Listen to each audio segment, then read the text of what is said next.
Hello everyone, welcome to another video. So in this video, I'm going to talk about the role which is associated with the tech stack of machine learning, or you can say as deep learning or artificial intelligence. Okay, so this is a field which actually I have been into from a quite decent time.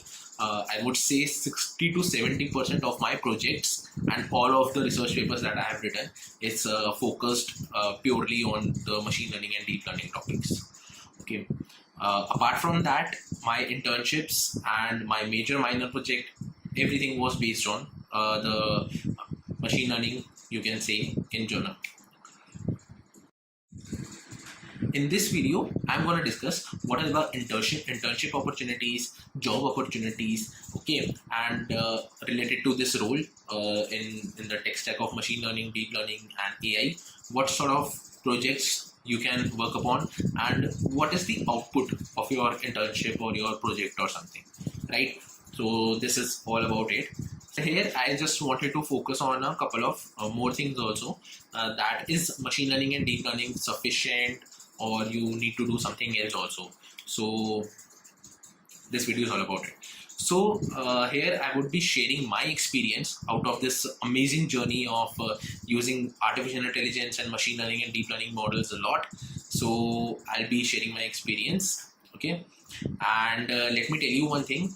I have 4 research papers which are accepted or published, which are based on the machine learning and artificial intelligence stuff, and 2 papers are in process of publication, so I have already submitted it.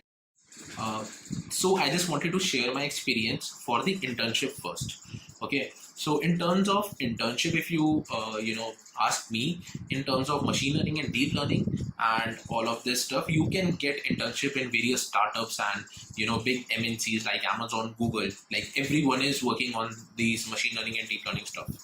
The only problem is the openings are less, and they tend to hire the students who are pursuing either masters or PhD in machine learning and deep learning.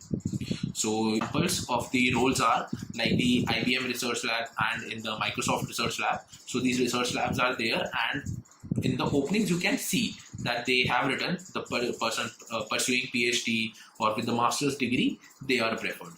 Now the point is that they look for people who are really smart, who not only use the models of machine learning and deep learning which are already there, but also tweak them and build their own models if required, or maybe use the combination of models. So that is something which is really important for this job, because you need to understand the main thing is machine learning is that you should be able to mold the data, right? And you have to apply models on it. And for applying models, it might happen that you require a lot of computation power. So companies or startups can, invest a lot of money on it. So, I mean, if the model fails, they can end up wasting a lot of money, because getting computation power, maybe the GPUs and high processing systems is really expensive, and even if they do the computation or on cloud, that is also expensive. Okay, so that's why they tend to hire someone who has a lot of experience in these profiles, in these roles of machine learning and deep learning, and they can handle these models very well. So the people who are researching on it, like the master's student or the PhD students, is somewhat they prefer over the BTech students. So that is a general tendency. Now, if you are working in this field and you are a BTech student, then what you should do, that's something I'm going to tell you based on my experience. So I started this field of machine learning and deep learning in the second year of my BTech, okay? And the first role which I got was a project which was based on type 1 diabetes. There I actually had to build an Android app.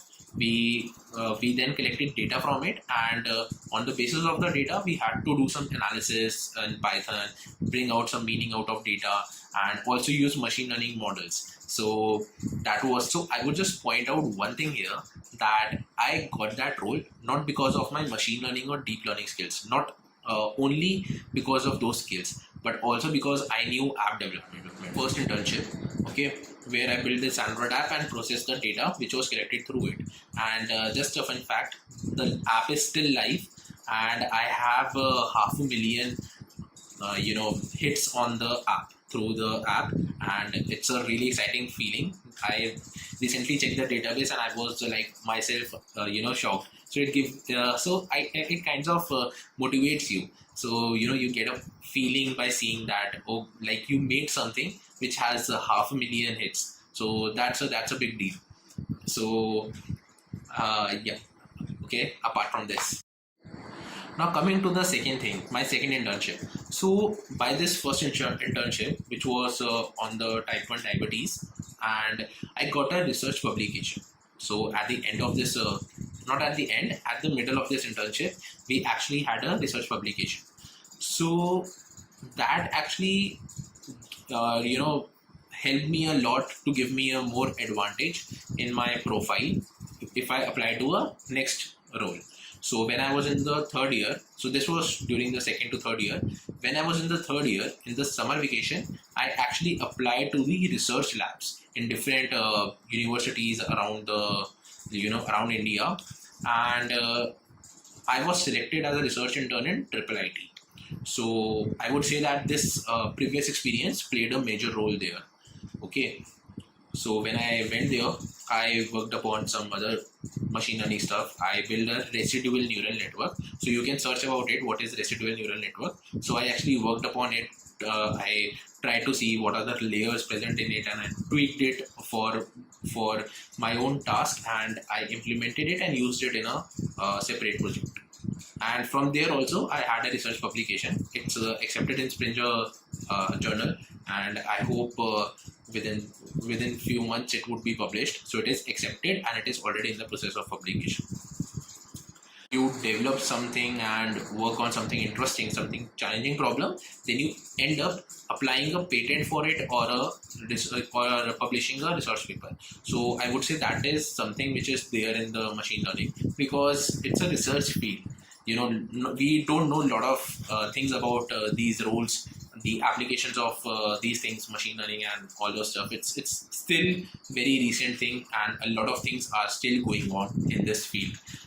If I compare it with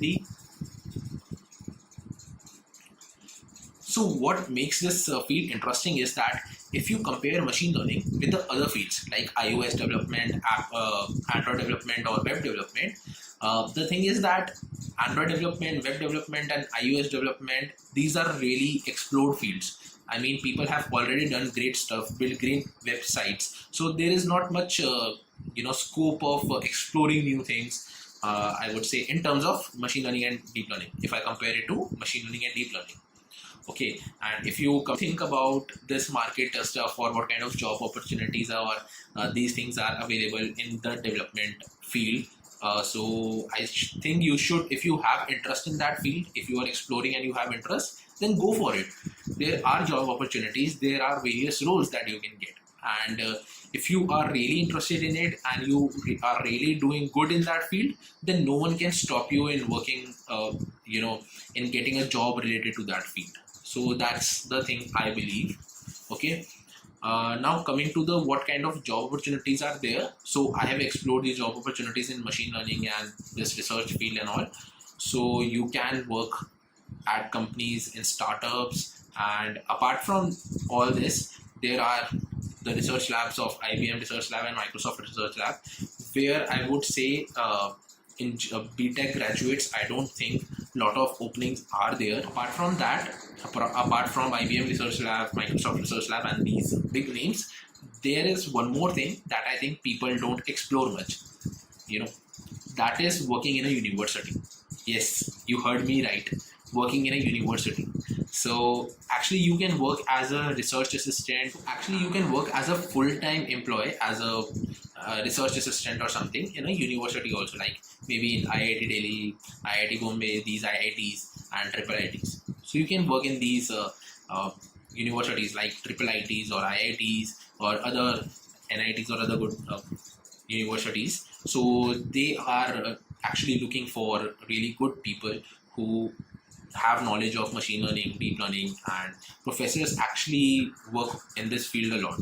So I would suggest you this is another opportunity. Even I myself explored it, and this is a really time.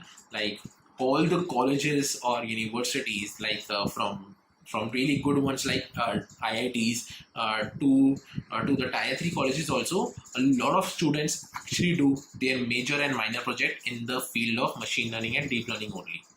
Okay, so this is a field which actually college professors actually push student towards doing something here. So I mean, this is a field where you cannot run from it. Okay, and I would definitely tell you to explore this. So at the end, I would just say that if you are thinking of doing machine learning or not, just go for it, give it a try. And if you find interest in this field, it's a really good field of exploring new things, of making your own models. So it's a very interesting field. But at the same time, I won't suggest any first year or second year student who is watching this video to directly jump on machine learning stuff. First clear your basics, clear your data structures and algorithms, only then move on to the machine learning. Otherwise you would be badly trapped. Okay, so don't move on to development before doing your data structures and algorithms. With that, I'll be ending this video. So let's meet in other video then. Bye bye.